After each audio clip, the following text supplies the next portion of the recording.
Hello friends, my name is Jess. Welcome to Books Past Bedtime.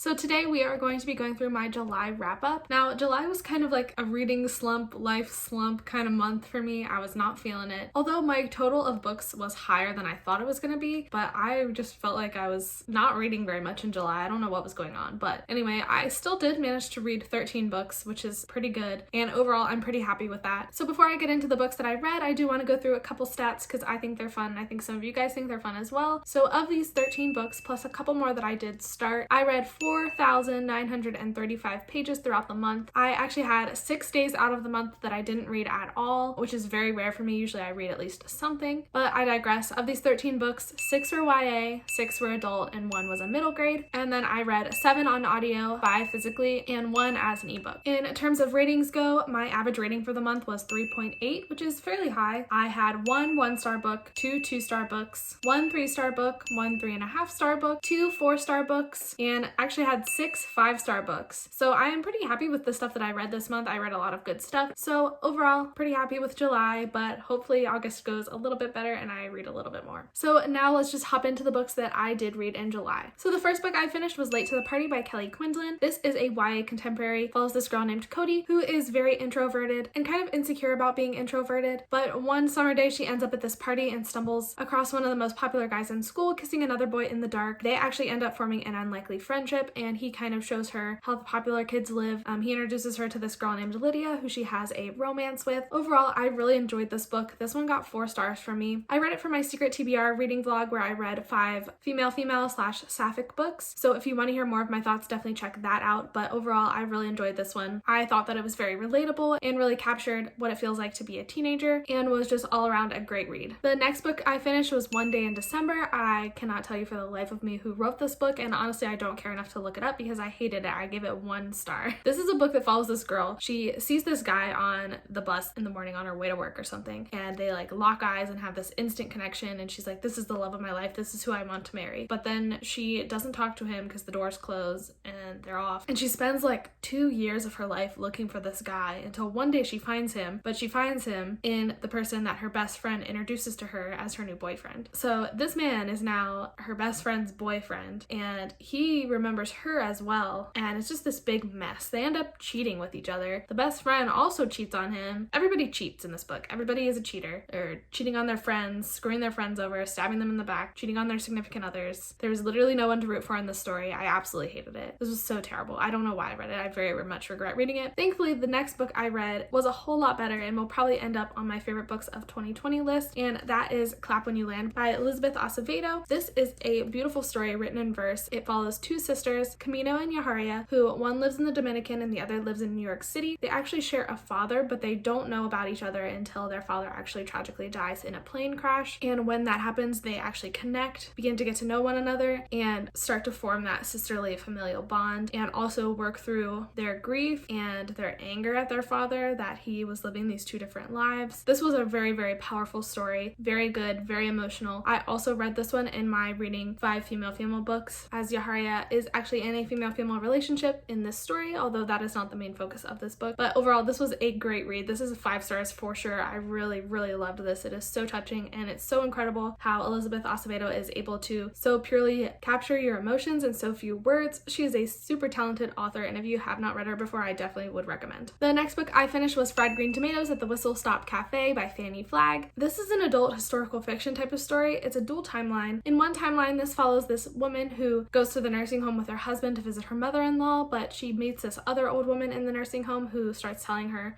life story when she lived in Whistle Stop, Alabama. And the other timeline takes place in Whistle Stop, Alabama back in the 30s and 40s, following this big family and all of their misadventures. I actually started this book way back in June, but didn't get to finish it till this month. It really drugged for me. It wasn't super engaging, didn't catch my attention. I also had a lot of problems with it. There were a lot of slurs in this book, a lot of like casual race racism. I don't know that it was necessarily intentional, more so than it was just a portrayal of the times, but it definitely felt a little icky to me. I didn't like that aspect of it, regardless of the intentions. And overall, I just found the story kind of boring. It really jumped around all over the place in the timeline. I found that kind of confusing, especially in the past. Like, there would be a section from 1932, and then the next section would be from 1944, and then it would go to 1936, and it would like jump around so much that I was like, what kind of story am I being told here? It's a little bit of a mess, and I also didn't really get the point. I have heard a lot of people love this movie though, and I didn't really know it was a movie, but I might check that out. I don't know. I gave this book 2 stars. I didn't really like it very much. Next, I finished Throne of Glass by Sarah J. Maas. I have a dedicated reading vlog just for this book if you'd like to go to check it out and hear a lot of my extensive thoughts. But if you don't know, this is a YA fantasy series following this character named Selena Sardathian. She is a assassin who is chosen to compete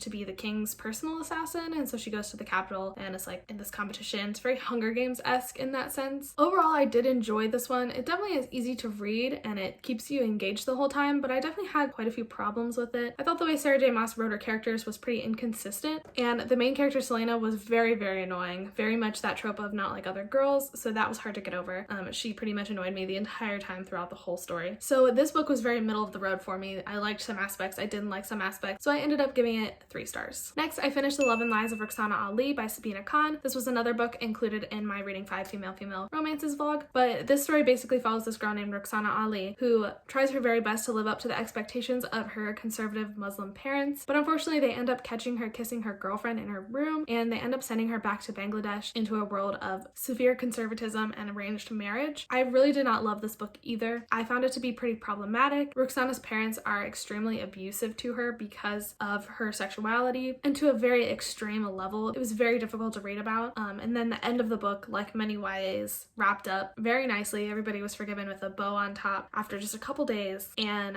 I was not a fan of that message. Did not like how easily Roxana's parents were forgiven for extreme physical, mental, and emotional abuse. I just thought it was way too intense for a happy ending like that. So this book got 2 stars from me. I was not a huge fan, but I was a huge fan of The Year We Fell from Space by Amy King. This is a middle grade story following this girl named Liberty, whose parents get divorced at the beginning of this story, and it is very difficult for her. Her dad actually has depression, and he is very much trying to get better, but he actually has not talked to her or her sister since he moved out almost 6 months ago. So when he calls up again and tries to finally get back in contact with them, she finds it hard to forgive him, especially when she finds out that he's already in another relationship. And so this story is very much just dealing with changing family dynamics and just being a kid who feels lost and alone. This was a very, very powerful story. I really love these hard-hitting middle grades. They really just, I don't know, hit me a little different. This book was so amazing. I sobbed, I cried, I laughed. I just thought it was a really, really beautiful story. I gave this 5 stars. I really, really loved it. Then the last book I read for that female reading vlog was The Miseducation of Cameron Post by Emily M. Danforth. This is a YA story following this girl named Cameron Post from the time she is 12 to about the time she is 16. And at the very beginning of the book, Cameron Post's parents die, and she is sent to go live with her conservative grandmother and aunt. She has mixed feelings surrounding her parents' death. Obviously, she really misses them, but at the same time, she kind of feels relief that she will never have to tell them that she is gay. Her grandmother and aunt don't know that she's gay either, but as she goes through life and she gets into high school, she starts a sort of relationship with one of her friends, and this friend ends up feeling very guilty. She tells her mom, who subsequently tells Cameron's aunt and grandma, and Cameron is actually sent to a religious conversion camp. This is a very intense story. It's very straightforward, doesn't shy away from difficult topics. It definitely is a slower book, and it's quite long, but it really is just a character study of Cameron, and as a reader, you really come to care about and empathize with Cameron, just be immersed in her world. I really loved this book. This is honestly going on my favorite shelf on Goodreads. This is definitely a new favorite. I really loved this. I gave it 5 stars. Cameron Post, I think, is a character that's going to stay with me for a while, and I really think this is a very, very important book, especially if you've never read anything about religious conversion camps. This is a great place to start. I really would recommend you educating yourself on those things, as they are currently happening here in America and in other first world countries. There's always petitions down below in the description if you would like to help stop these from happening, because they should not exist in any iteration. yeah.